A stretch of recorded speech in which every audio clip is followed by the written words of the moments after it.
Okay, so are you ready to dive into some serious strategy? We're talking Robert Greene's The 33 Strategies of War. But don't worry, you don't need to be a general or, lead an army to get something out of this. That's what I love about this book, actually. Mhm. Green connects these military strategies to human nature itself. So it's like we can use these principles in our everyday battles.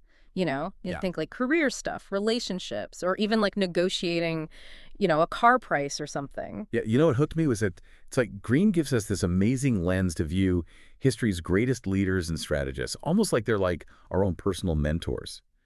So first up, let's talk about this whole idea of making your goals feel bigger than life. Yeah, strategy number 7, turning any goal into a crusade. And Green uses the example of Julius Caesar to illustrate it. So picture this.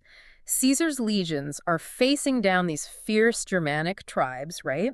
And they are terrified. Rumors are spreading like wildfire, and the legions are on the verge of mutiny. Oh man, I can only imagine the tension. So what did Caesar do? Did he crack down? He could, but instead of resorting to brute force, he played this genius psychological game. Okay, I got to hear this. So Caesar, he publicly shames his troops. But here's the really smart part. He did it by praising their ancestors. He's like, your ancestors, they were legendary for their courage.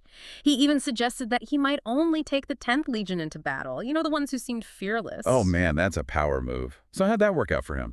Oh, it was brilliant. The other legions were so ashamed, they actually begged Caesar to let them fight. Caesar, he tapped into their sense of shared identity, that legacy of their ancestors, and completely flipped the script. It's amazing how powerful a shared purpose can be. That feeling that you're fighting for something bigger than yourself, it's like the fuel for extraordinary action.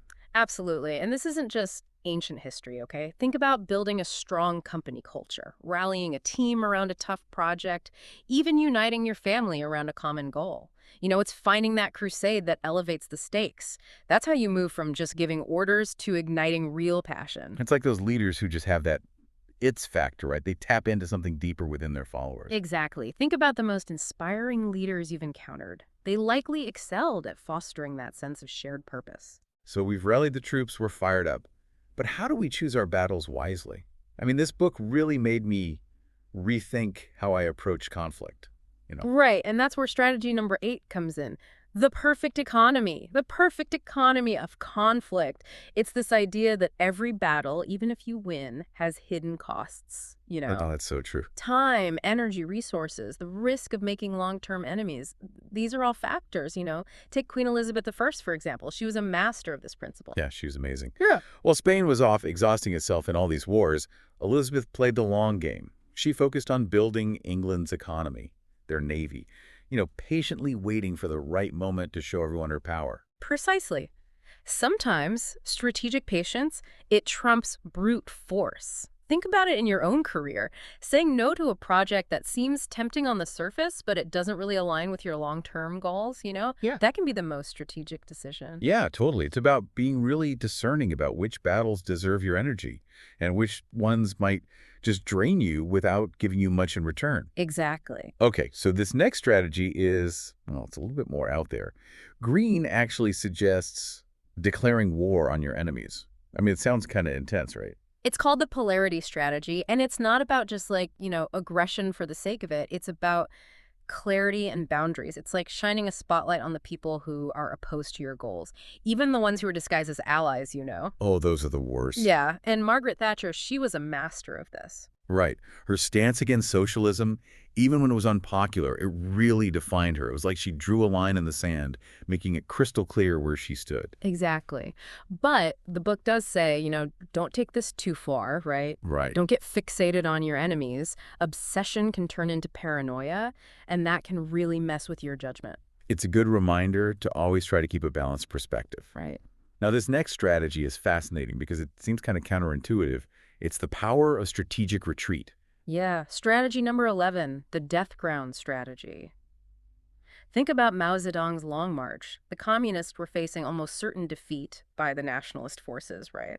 So they embarked on this grueling retreat through some of the harshest terrain imaginable. It sounds like a desperate gamble. What were they hoping to accomplish?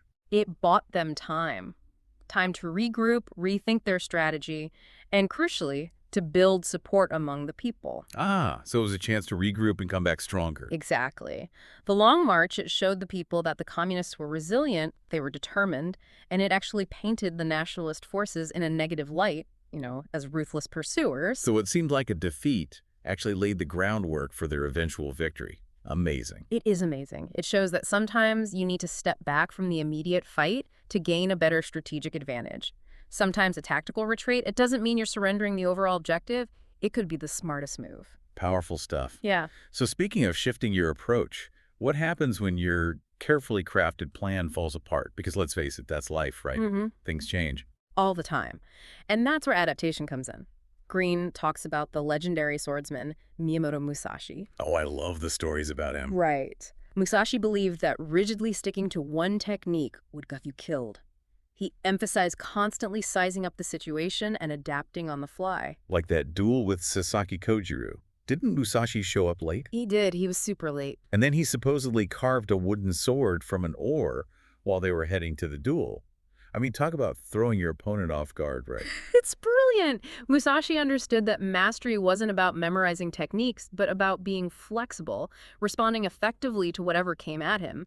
He even switched weapons mid-fight to keep his opponent guessing. What an amazing example of adaptability. Tailoring your strategy to the specific situation, even changing your approach in the heat of the moment. It's a good lesson for all of us.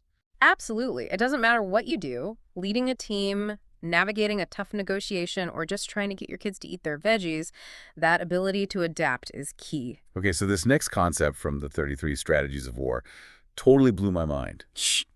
It sounds so simple, but it's incredibly deep. It's all about positioning. Strategic positioning, putting yourself in a place of advantage. It's about giving yourself multiple options while limiting your opponent's choices. Like Napoleon at the Battle of Austerlitz. He was a master of using the terrain to his advantage. At Austerlitz, Napoleon, he left what seemed like a weakness in his lines, tempting the Allied forces to attack. But it was a trap. They walked right into it, and it led to a decisive French victory. It was she in action. It's like playing chess on a grand scale. But how do we apply this she concept to everyday life? Think of it as the art of positioning in your career, in your relationships, even in negotiations. You're making decisions that give you more options while simultaneously limiting those of your rivals or competitors. It's about making every decision count. Exactly. Every decision, big or small, can either strengthen or weaken your position. Okay, this next strategy really threw me for a loop. How can appearing weak actually work in your favor? It seems completely backwards. It does, doesn't it? Green calls it the counterbalance strategy. He uses the example of the Wendigoken tribe. They were famous for their psychological warfare. Oh yeah, I've heard of them. Weren't they like really intimidating? But get this, before a battle, they would act weak, sometimes even cowardly, which would make their enemies let down their guard. Then, at the most unexpected moment, bam! They would unleash this terrifying fury. Oh man, I wouldn't want to be on the other side of that.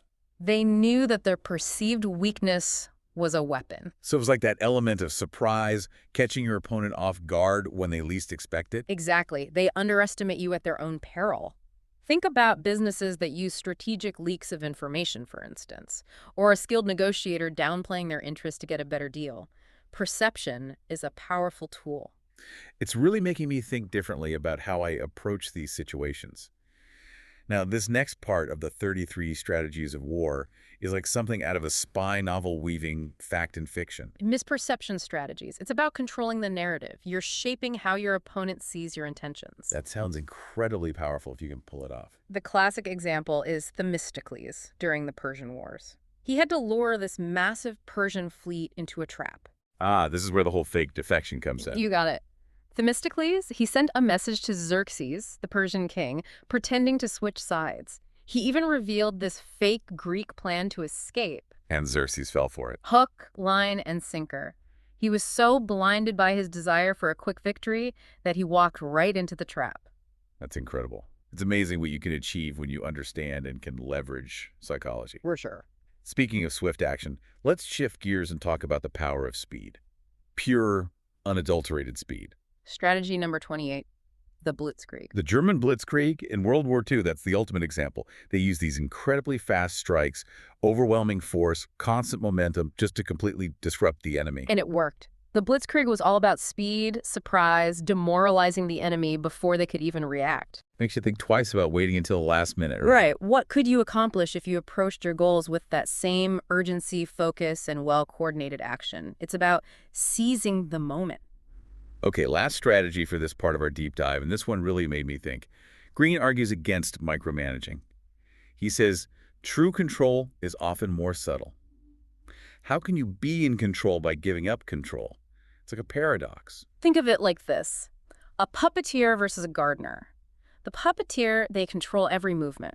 But the gardener, they cultivate the environment, setting the stage for growth. That's such a great analogy. This is strategy number 31, maneuvering the board. And George C. Marshall, America's chief of staff during World War II, he embodies this. What did he do? Instead of micromanaging every decision, he built a team that could function without him hovering over them. He delegated. He empowered his people. He sounds like the conductor of an orchestra, setting the tempo, guiding the performance, but ultimately trusting the musicians to play their parts. Exactly. Marshall's leadership was all about shared purpose, clear goals, and then trust. Trust your team to get the job done. Sometimes the most effective control is indirect. It's about setting the stage, giving your team the tools, and then letting them shine. This has been incredible. We've covered so much ground, from the power of shared purpose to the unexpected strength in retreat, the need to be adaptable, to this idea of indirect control. We'll be back soon with part 2 of our deep dive into Robert Greene's The 33 Strategies of War. Stay tuned. Да. Welcome back to our deep dive into Robert Greene's The 33 Strategies of War. You know, as we've been talking about these strategies, it's making me realize how much competition there is in everyday life. Oh, absolutely. And it's not always the obvious kind, you know? Right, it's like that hidden battlefield. Yeah, exactly. It's like you think you're on the same team, but then you realize someone's always trying to outmaneuver you. Exactly. And that brings us to strategy number 17, the one-upmanship strategy. This one's about those subtle rivals, the ones who are always trying to get ahead at your expense. Oh, I know the type. Always have to have a better idea, more impressive story. They need to make you feel less than. Ugh, it's the worst. Uh, So what's the best way to deal with these one-uppers? Because I feel like confronting them head-on never really works. You're right, it often backfires. Greene uses a great story to illustrate his point. It's about this guy, the Abbé de Caumartin, and his nemesis, the Bishop of Noyon. Okay, I'm intrigued. So the bishop, he was known for being totally vain, loved to flaunt his status and connections. Oh, I've met a few of those. Right. Well, the abbé, he couldn't stand it. He decides to get his revenge, but he does it in this really clever way. Okay, I'm all ears. So, knowing the bishop's weakness for flattery, the abbé writes the speech for the bishop's inauguration into the French Academy. Oh no, I can see where this is going. It was perfect, just over-the-top praise, mimicking the bishop's own pompous style. So what happened? Did the bishop realize it was a setup? No. He was totally clueless. He loved it. In fact, he even added some of his own embellishments. He had no idea he was walking right into a trap. That's amazing. So when he finally delivered the speech? It was a complete disaster. Everyone in the court burst out laughing because they realized it was a parody of the bishop himself. The abbé had used the bishop's own ego against him. Wow, what a story. Talk about the best revenge. Right. Sometimes the most satisfying victories are the ones where your opponent defeats themselves. It's like that quote, never interrupt your enemy when he's making a mistake. Exactly. So we've talked about outward strategies, but what about the inner game? Like, how do we master our own minds in the midst of all this? Greene talks about this a lot, actually. He calls it the mind game. Okay, so what's the mind game all about? It's about realizing that true mastery isn't just about tactics or resources. It's about understanding and influencing how your